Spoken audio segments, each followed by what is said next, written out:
Well, hello, I'm Janet Morena, Executive Director of Priest for Life. Welcome to our program. Well, recently we woke up after Election Day, and I think as pro lifers, we felt a little disappointed about Ohio, that terrible issue one amendment winning. Oh my goodness, we thought we had enough people to say no, but unfortunately, that didn't succeed. And then in Virginia, we had a chance to increase the House and flip the state Senate there, and we lost that too. And I don't want you to be discouraged. What I want you to do is hear exactly what happened, but what we're going to do to get up, pick ourselves up, and go forward and fight, fight, fight for the unborn. So, joining me today, I'm so proud to have with us a great expert. His name is Stephen Billy. He's the Vice President of State Affairs with the wonderful Susan B. Anthony list. Welcome, Stephen, to the program. Janet, so wonderful to be with you today. Great to have you. And first of all, I have to say thank you, thank you, thank you to SBA. You guys poured so much time, resources, and money into both those states to try to have a better outcome. So I guess I want to ask, let's look at Ohio first, okay?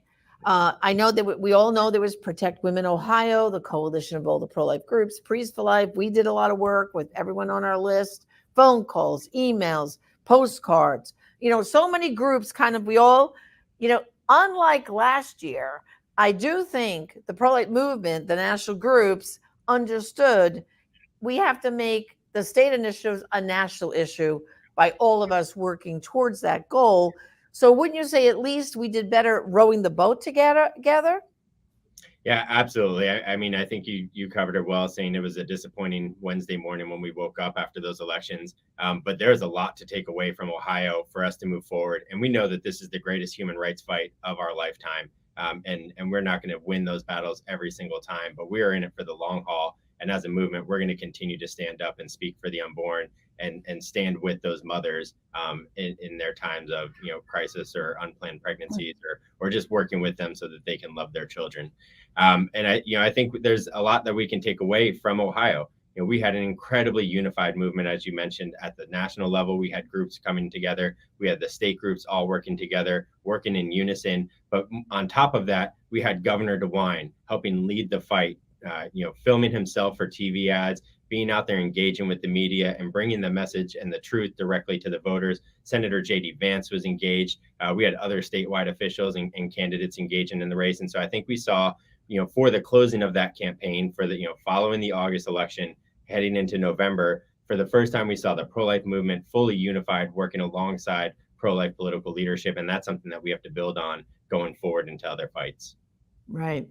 Okay. So I guess the first thing is I'd like you to tell our people we were outspent, of course. And the shame of it is the money didn't come from pro-abortion Ohioans. Mm-hmm. No, it came from outside money. And how bad was that with the influx of outside money to defeat us? Yeah, I think we have to be very cognizant that the other side, that the abortion industry and their allies, are running this as a national campaign. They are looking to go into multiple states and treat this as a presidential style campaign. You run a national campaign, you go state by state to get your victories. They're bringing in all of their money from DC. They're bringing in their liberal money from the West Coast and the East Coast, and they're bringing in liberal dark money to fund this. This wasn't funded by Ohioans in large part. With maybe the exception for Martin Haskell, the creator of partial birth abortions, who donated significantly to the campaign to bring his business back to life in Ohio. But we have to pay attention to how the other side's coordinating these efforts as a national campaign and using, they spent $60 million to our $30 million. We have to understand that that's the kind of money that they're going to put into, because they know that their policy is too extreme for the voters. They know that they don't have support of the people for abortion up until the moment of birth. They don't have support for abortion without limitations. That policy is too extreme. So it takes $60 million on their side to lie to the voters about, miscarriage care or care if there's a life of the mother emergency. One of the most offensive things was they were running ads and going on the debate stage saying there's no life of the mother exceptions in Ohio. That's patently not true. It's in the statute. It's in statute multiple times in Ohio code. But they're using that money because they know they have to use fear and scaremongering to get victories in these campaigns, because their policy is just far too extreme. Right. And I just want to stick this in right now, Stephen, that you never ever have to pit the mother against the baby for this life of the mother. If you listen to pro-life doctors, what they do is they treat both patients. So what does that mean? You don't go in and abort the baby by pulling it apart limb by limb and crushing its skull. No, because that's also dangerous for the mother. Mhm. What you do is you bring both of the bring that mama far along as you can in the pregnancy. Do everything possible. Now, when you get to that point, yes, you induce labor, deliver that baby, and then do everything you can in the NICU to resuscitate that child. But this way, the mother doesn't have the guilt. What we deal with is the regret that she felt responsible for the death of her own child. And so, therefore, the better medicine is treat both patients, right? So, I just had to get that in there. You deal with both patients. There's no such thing as needing life of the mother if you're treating both patients. Yeah, and it's unfortunate that the medical establishment, the medical associations, the hospital attorneys, ACOG we've seen out there with their policy position now is supporting abortion without limitation through all 9 months of pregnancy. These are the medical associations that should be helping bring clarity to the situation. Instead, they're sowing confusion. I firmly believe that the individual doctors are trying to do, in most cases, what is right and make sure that they're able to protect mother and baby. But they're being told, and by the media, through these ads from the abortion industry, and then intentionally with a lack of clarity coming from the medical associations, that they need to be scared or confused, or that there's repercussions for them performing their job. That simply isn't the case. All of the pro-life states allow doctors to act and take care of both mom and baby. And that's one of the things that as a movement, we're going to have to focus on. We're going to need incredible clarity in every state facing these ballot initiatives about what the laws allow and what they don't allow. And what they don't allow is the intentional destruction of an unborn child's life. That's right. Okay, so now let's switch over to Virginia for a minute. Again, everyone thought with such a great pro-life governor like Governor Youngkin that we were going to succeed in Virginia. Mm-hmm. What happened there? Yeah, I think Governor Youngkin showed a lot of leadership. He showed, that you can't shy away from this issue, that Republicans can't put our heads in the sand. We can't pull the ostrich strategy. We know that the other side is going to attack on it, and so we have to fight back. And I believe he showed the model of how to start that and do it in a way that we can be successful going forward. What we have to, again, account for is the mischaracterizations, the misinformation funded by millions of dollars from the other side. When you look at the spending, the other side spent 9 times as much money as Republicans, and half of the advertising money from the Democrats was spent on the issue of abortion. They made it a focal point, and furthermore, not only did they talk about the issue, but they lied about the position of Republicans. They ran ads saying that Republicans were going to ban all abortions and have no exceptions, including no life of the mother ability for a doctor to act. And so they're telling lies about the position of the Republicans in Virginia, because they know that just last legislative session, they were supporting a constitutional amendment in the Senate that would allow for abortion without limitation. And they know there's no support for that in the Commonwealth. So again, they're using millions of dollars.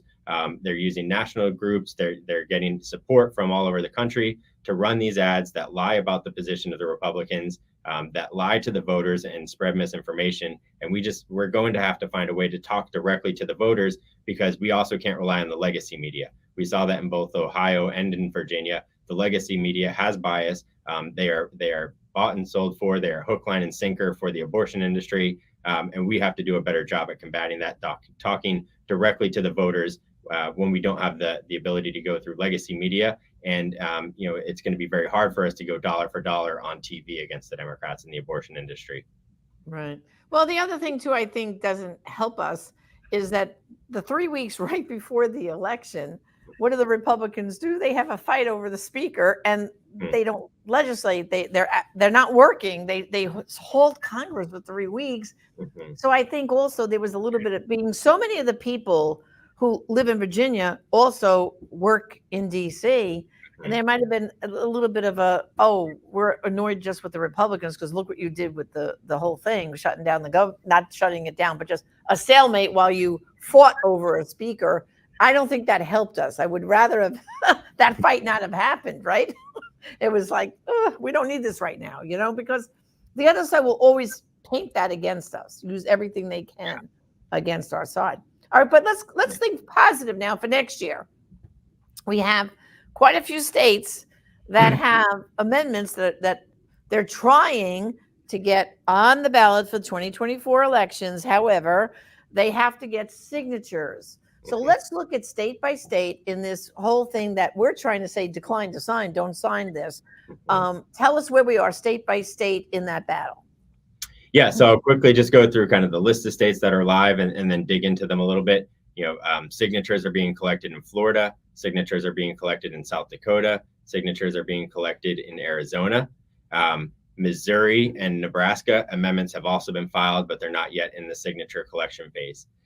In Florida, the way their process works is they'll be collecting signatures and reporting at least shows that they've gotten the minimum number that they would need. That doesn't mean that they're all valid, that they would all be approved, but reporting is showing that they've gotten to the threshold that they need to get on the ballot.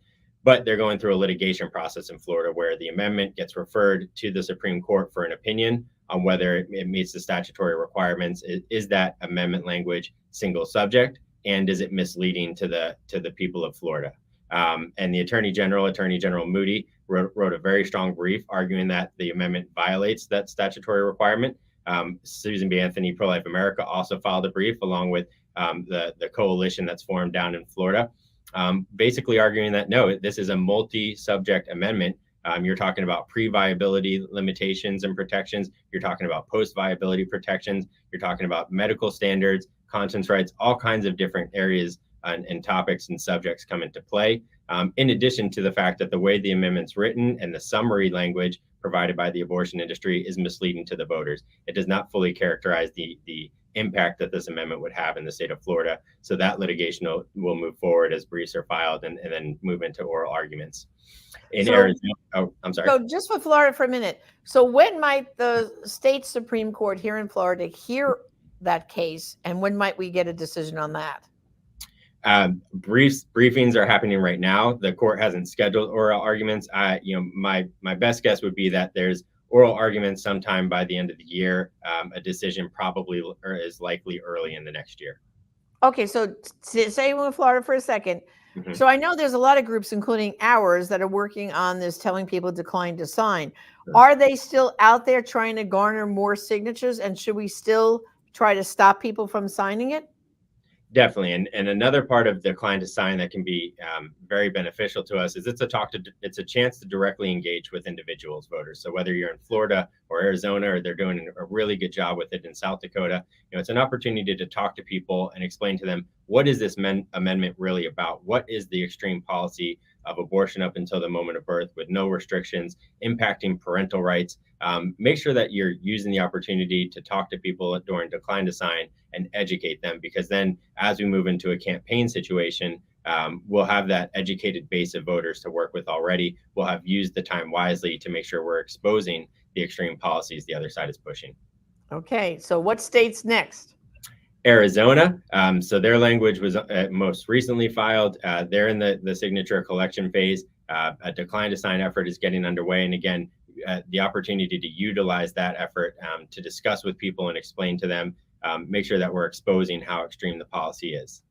In South Dakota, they filed their amendment a while ago. The Attorney General put out a summary of what that amendment is. I think does a decent job of explaining how far the amendment would go in South Dakota. But their coalition, Life Defense Fund, has been running a really strong decline to sign effort. The abortion industry had said they would have all their signatures collected by the summer. They've not yet submitted them or requested that the signatures be ratified. So I think that's good to know that they had a timeline, and that timeline at least apparently hasn't been met or publicly hasn't been met. They've not filed anything that we've seen, and there's been no reporting about it. In Nebraska, that one was the most recent language to be filed. Their process, that the language is not public yet. It has to go through a review process internally to the government. So that should become public later this week. And then they'll start collecting their signatures. And then Missouri is one of the oddest processes where the abortion industry files a number of amendments. The Secretary of State then provides summaries of those amendments. And after the summaries are finalized, basically the abortion industry comes back and chooses the one they want to use. All of those amendments, and the summaries are now going through different phases of litigation.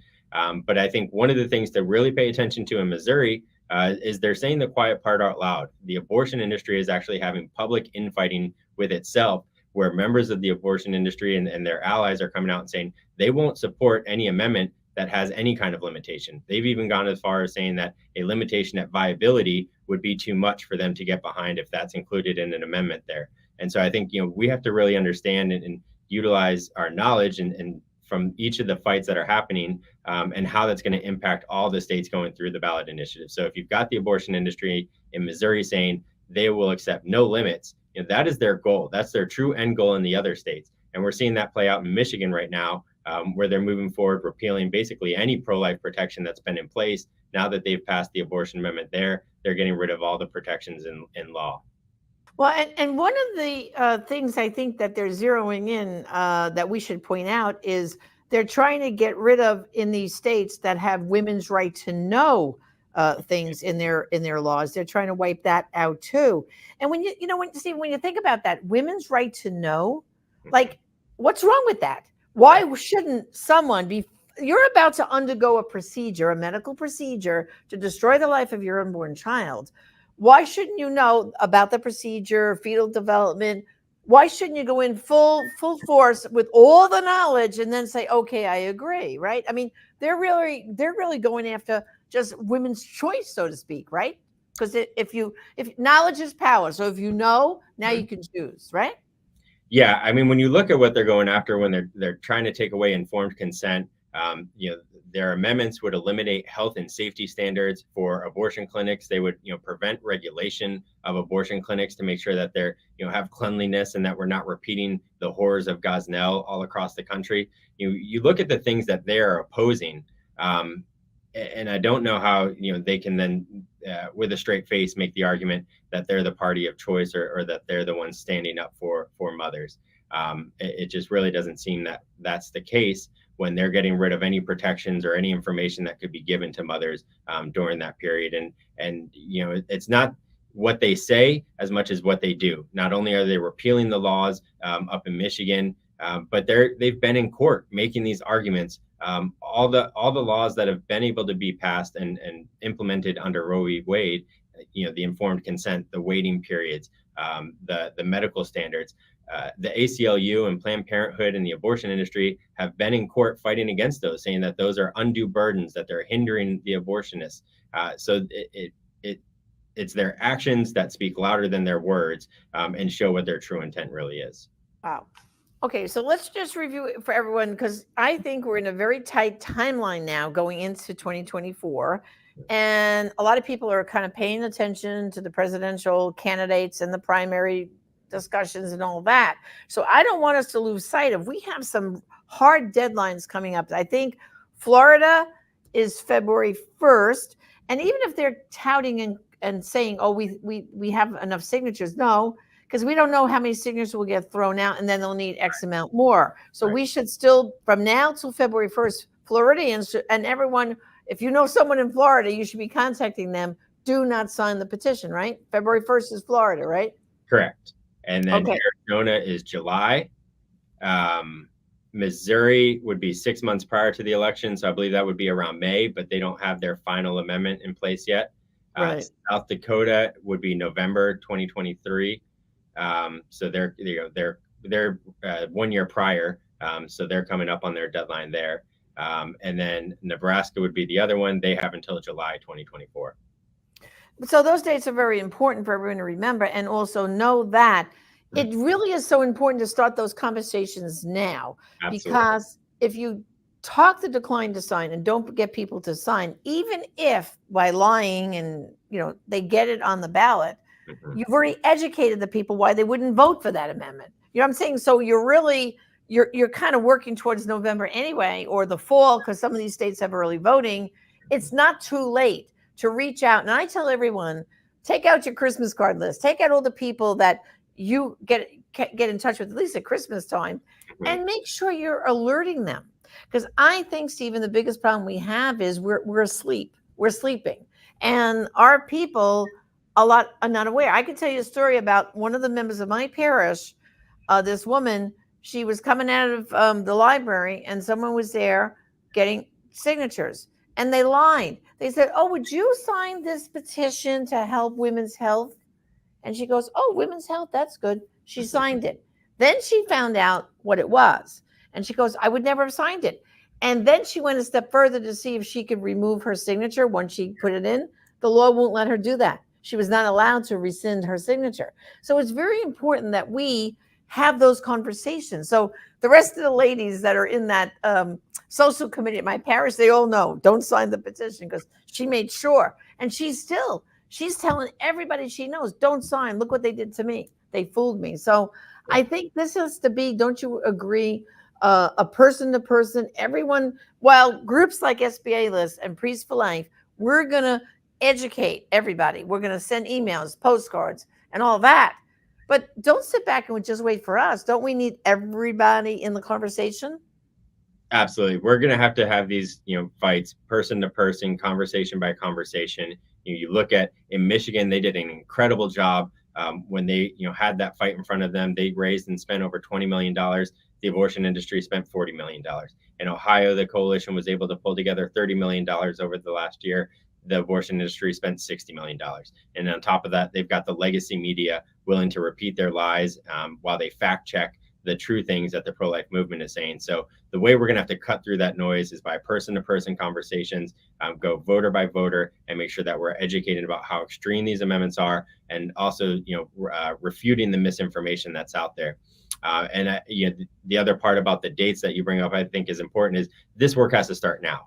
We can't wait until the signatures are verified, the amendments are on the ballot, and then think that's when the campaign starts. We have to be speaking for the unborn and standing up for mothers starting today when this threat is before us. And as a united coalition, we need to come together on the movement side. We need to fold in the pro-life leaders from these different states, the governors, the attorney generals, the members of Congress, the U.S. senators. We have to work directly with them, because it's those pro-life political leaders that have the ability to cut through the noise, that the media has to cover what they say, and they have a constituency that they can speak directly to in a way that the pro-life movement would get ignored by the media. So we need to unify now. We need to coalesce now and begin mobilizing now, and that includes raising dollars now, because we can't do this without dollars. We know that, but we're going to have to combine dollars, a unified movement, our political pro-life leaders, and our grassroots activists going door to door and having conversation by conversation with individuals.